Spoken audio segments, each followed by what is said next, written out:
Yo, kumusta mga kabule? Dito nga ay maaga pa lang ay pumunta na kami ng bayan para manood ng basketball. Dahil nga finals na ng Interbarangay dito sa aming bayan, kaya punta nga daw kami manood, sabi ni Dugo. Ang maglalaro nga sa game 1 ng finals ay ang Arnedo Ropers at ang Santiago Island. Dahil nga maaga pa naman, hindi pa naman nagsisimula ang laro, ay pumunta muna kami dito sa bagong munisipyo ng Bulinaw para magbayad ng tubig. Maraming salamat nga kay kuya na naka-duty sa gate, itinuro niya sa amin ang tamang landas, hindi kami naligaw. Sa mga magbabayad naman ng tubig, baka magaya kayo sa amin, pumunta kami doon sa luma, akala namin sarado pa. Nanggantay nga kami doon ng 2 taon ni Dugong para makapagbayad ng tubig, nandito na pala sila sa bago. Por Diyos. Pagkatapos nga namin nagbayad ng tubig ni Dugong, ay agad na kaming lumabas para pamunta sa court, baka nagsimula na nga ang laro. Bago nga kami tumawid dito sa daan papunta sa nagbibinta ng binungay, ay lumingon muna kami kaliwat kanan para hindi kami mabangga. Nang masigurado ko nga na wala nang dadaang sasakyan, ay agad na akong tumawid para wala akong mabanggang sasakyan. Por Diyos.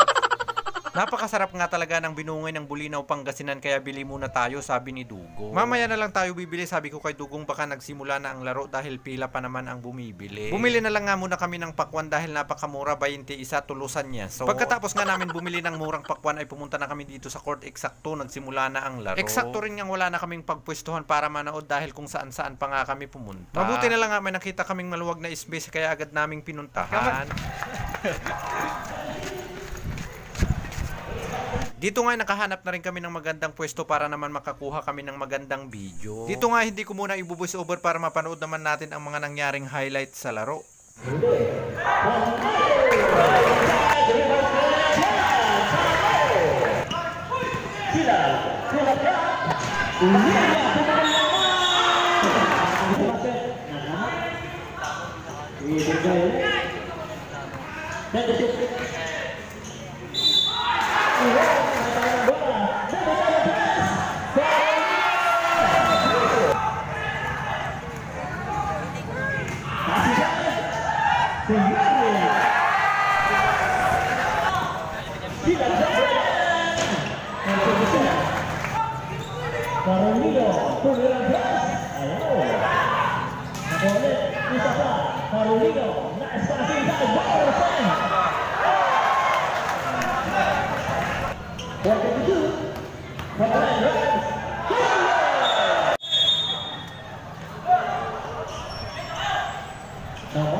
Yan nga ay ibang highlights lamang dito sa laro sa katatapos lamang na first half. Natapos nga ang first half sa score na 44-47, abanti ng 3 ang Santiago Island. Habang hindi pa nga nagsisimula ang second half ng laro, ay nagmerinda na rin muna kami ni Dugong pampakondisyon. Bumili na lang nga kami dito ng quick tsaka milk tea, mabilisang merinda lamang dahil agad na rin magsisimula ang laro. Kahit nga napakaraming tao dito sa bilihan ng milk tea, inisamo-samol na lang namin itong mga quick para agad kaming matapos magmerinda. Back to the ball game na nga tayo, nagsimula na ang second half. Muli nating panoorin ang ilang nangyaring highlights dito sa laro.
rin ang laro sa score na 86-98, panalo ang Santiago Islands. Dito nga sa game 1 ng finals ay tinalo ng Santiago Islands ang Arnedo Ropers. Pero bumawi din naman itong team ng Arnedo Ropers, tinalo nila nung game 2 itong team ng Santiago Islands. Sayang nga lang at hindi kami nakapanood nung laro nung game 2 dahil pumunta kami sa dagat na mana ng didila. Gaganapin ang game 3 ng laro ngayong Biyernes 10 AM ng umaga. Sa mga gustong manood ng game 3, tara samahan nyo kami dito sa Herminal Basketball Court.